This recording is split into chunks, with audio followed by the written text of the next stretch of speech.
Hi, welcome back to my channel. ఈరోజైతే ఒక customer వచ్చేసి శారీకి ఫాల్ కుట్టి కొంగులు పీకొచ్చేయమన్నారు. అదే స్టిచ్చింగ్ చేస్తున్నాను.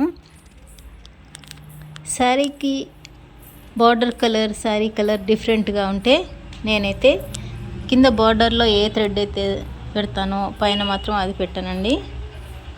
శారీ కలర్ థ్రెడ్తోనే స్టిచ్చింగ్ చేస్తాను. కానీ చాలామంది అయితే కింద ఏ థ్రెడ్ పెడతారో పైన కూడా అదే థ్రెడ్తో స్టిచ్చింగ్ చేస్తారు. అలా చేస్తే డిఫరెంట్గా కనబడుతుంది. నేనైతే అలా చేయను. ఫాల్ కుట్టేసి కొంగులు పీకో చేశాను.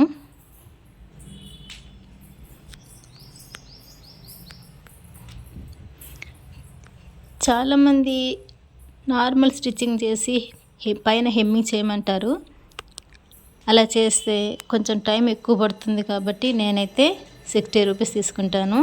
ఎందుకంటే మిషన్ పైన స్టిచ్ చేసేదానికి టైం తక్కువ పడుతుంది. మనం హెమ్మింగ్ చేయాలంటే కొంచెం టైం ఎక్కువ పడుతుంది కాబట్టి కొంచెం శ్రమ ఎక్కువ అవుతుంది. అందుకే నేనైతే 60 రూపీస్ తీసుకుంటాను. మామూలుగా మిషన్ పైన వేస్తే మాత్రం 45 రూపీస్ తీసుకుంటాను.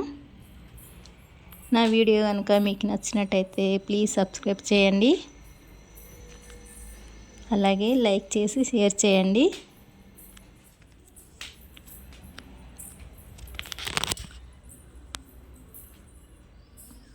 ఫాల్ కుట్టేటప్పుడు కింద జిగ్జాగ్ చేస్తాం కదండి, అదైతే చాలామంది పెద్దగా పెట్టేసి స్టిచ్చింగ్ చేస్తారు. కుట్టు పెద్దగా పెట్టేసి నేనైతే చిన్నగా పెట్టి స్టిచ్చింగ్ చేస్తానండి.